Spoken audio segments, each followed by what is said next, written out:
Earlier this afternoon, we learned about the importance of having a plan for data management, governance, security, and sharing policies.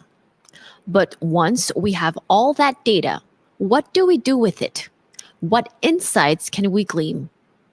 And how can we all have this information to help us make better evidence based decisions for the future? What Works Cities is an initiative that partners with local governments across the United States to drive progress and help city leaders solve problems through the effective use of data and evidence. I would like to invite Zachary Markovits to highlight some examples and evidence-based best practice that show why focusing on the fundamentals, consistently measuring and evaluating progress, and building out a team's capacity to use data can help cities of any size achieve their goals. Hello, Zachary. Hi, how are you doing? Can you hear me? Yes, we can hear you very well. The stage is now yours. Great. Thank you, and thank you all. I'm excited to be here and be a bit of a bridge between the national conversation today and the international conversation, I think, happening next week. As Ravi mentioned, I am the Vice President of Local Government and the Director of Work Cities at Results for America. And I'm here to sort of pose a larger question, which is how are US cities, United States cities, tackling some of the more challenging problems facing them today? Over the past 5+ years, What Works Cities, which is an initiative founded by Bloomberg Philanthropies, has worked with almost 200 cities across the United States to tackle the nation's most pressing problems at the local level, helping mayors and city managers and staff within those cities use data and evidence to better improve local government and improve the lives of residents. From all over the US, we've worked with teams to help them commit, measure, take stock, and act in how they use data to better to help real people with real problems, however mundane or extraordinary they are. And over the better part of those past 6 years, there are a few things that we've learned about the ways that the most successful of those cities, both individually and together, are able to tackle challenges using data. And I thought it was appropriate to share with an audience like yours, with all of you, who sweats the small stuff, cares about the process, and wants to help improve cities for all who live within them. So first, focus on the basics. The best cities are attentive to the sublimely ordinary. By focusing on the fundamentals of systematic data governance practices, inventorying and evaluating one's data, cities are able to move the needle towards transformative opportunities and meaningful change in the daily lives of residents. Consider here Kansas City, Missouri, with their beautiful train station, where in 2017, voters approved a $800 million bond package to focus and repair the infrastructure in the city. But what's interesting is actually the work that started behind that, the work of the city staff, sitting with the mayor and city manager, sitting down regularly to review the city's quarterly resident survey. They were able to track and see how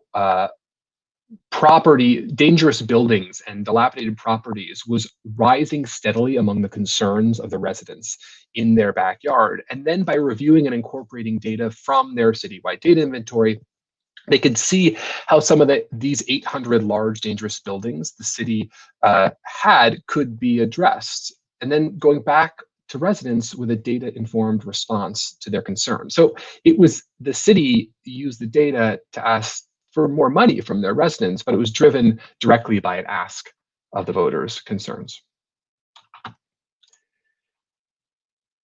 So the second is that cities that build their data infrastructure can use it to tackle any challenge and use it very flexibly, repurposing data teams quickly to make sure they can be responsive to critical problems. And this has been especially true in the United States during this COVID-19 epidemic. Because the US hasn't had a coordinated national response, much of the response has been left up to US cities and US states. One city among many that has stepped up and excelled in meeting this unprecedented challenge was the city of Cincinnati that you see here, where the city manager repurposed an entire Office of Performance and Data Analytics, redirecting their entire effort to supporting the administration and planning and responding to COVID-19. And because they had this capacity, the team could effectively and meaningfully collect, aggregate, distill, and disseminate information daily to city leadership. This ensures an effective and tactical strategy to repurpose and deploy resources where they can. And also, they could report out key data transparently to the public, making sure they were not only informed, but could be involved about the crisis and what the city was doing to respond. Having that interdepartmental and cross-sector data lens also played an important role as they needed to redistribute resources.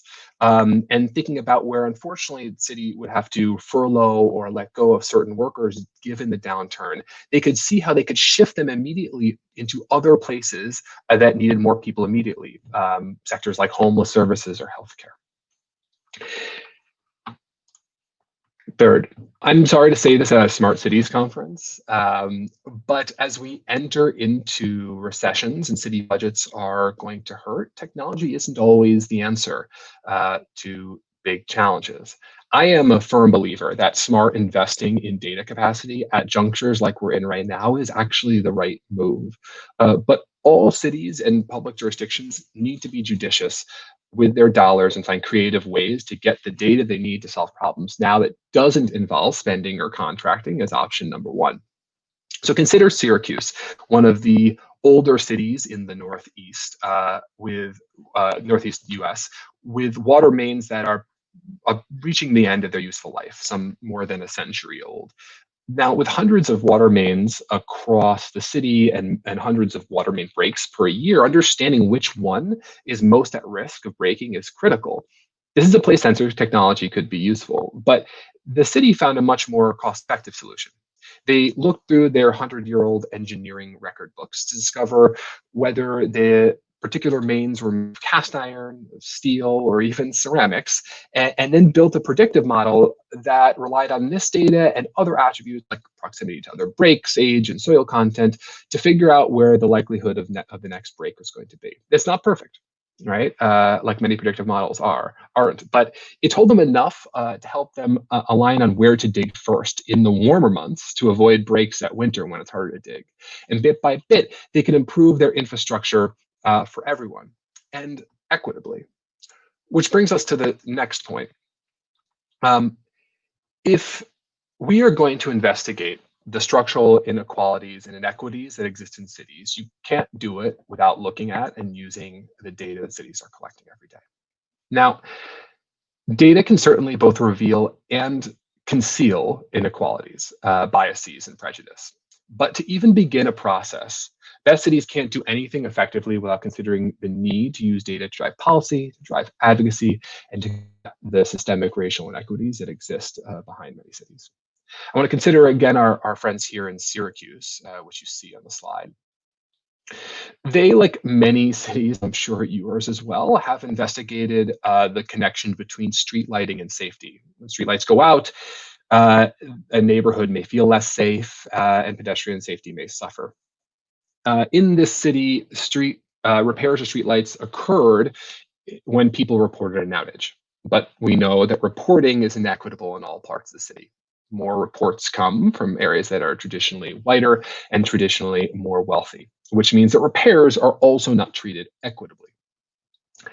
You may be able to report out on how many service requests have closed if you're collecting that data, but this might not actually help you know anything more about whether all streetlights are functional.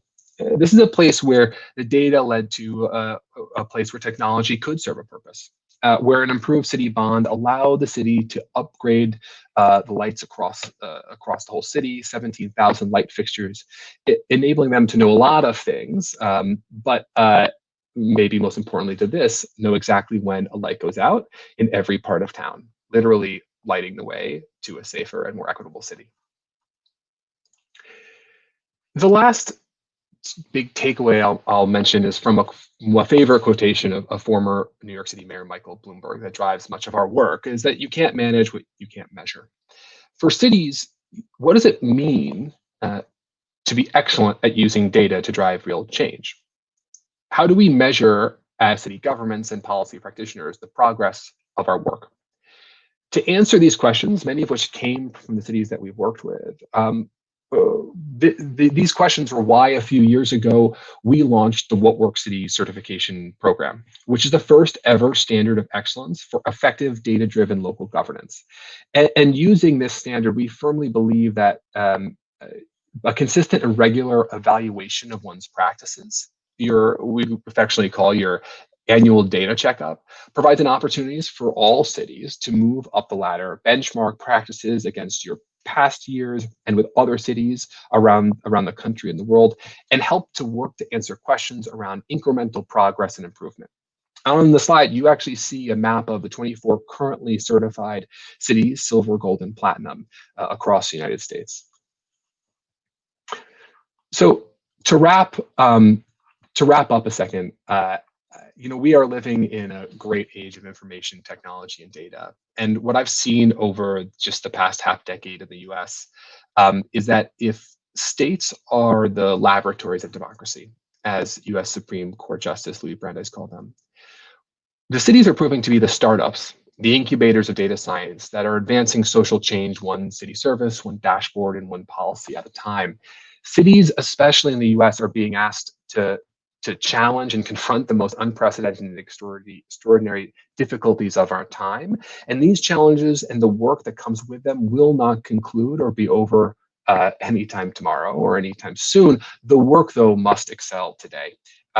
We're excited to work with cities that focus on data and what works, for it is how cities must and are leading the way in the United States to make real change. Thank you all. Thank you very much, Zachary, for your presentation. And now we have questions for you from Noah. Noah? Hey, Zach. Thanks again for the presentation. I was wondering, did you ever get any strange requests from cities wondering if they could use data to discover something random or something that you had never thought of before?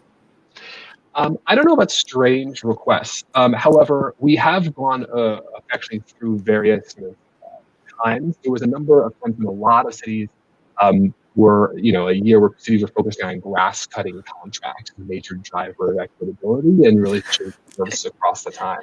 So it's interesting. That's not a strange request. Every city cuts grass or thinks about how they take care of the cleanliness and the way the city looks. But it is odd how they seem to come in sort of bits and bobs all at one time. Yeah, I sometimes wonder about grass in my neighborhood, so I guess some city people are wondering. And just a last question for you. Can we ever expect What Cities Works to be present in Canada, or were you going to be able to take advantage of some of your services? I'm sorry, you broke up a second. You said how could it be available in Canada? I was wondering if What Cities Works was planning on coming to Canada anytime soon. I'm sorry, I must be having an internet connection, so I couldn't actually hear the question. But I'll answer the questions I hope many of you asked, which was, is it available for folks in Canada and Canadian cities? And I think one of the things that's exciting about the What Works Cities certification program is this standard of excellence. I think that many cities in Canada that align very similarly in structure to cities in the United States is an opportunity for, if you are work in the city government of Canada, to take advantage of it. Go on whatworkscities.org. You'll be able to find the whole thing there. You could fill it out, and we're happy to have a conversation about how you stack up. Amazing. Thanks so much, Zach. And now back to you, Ravi.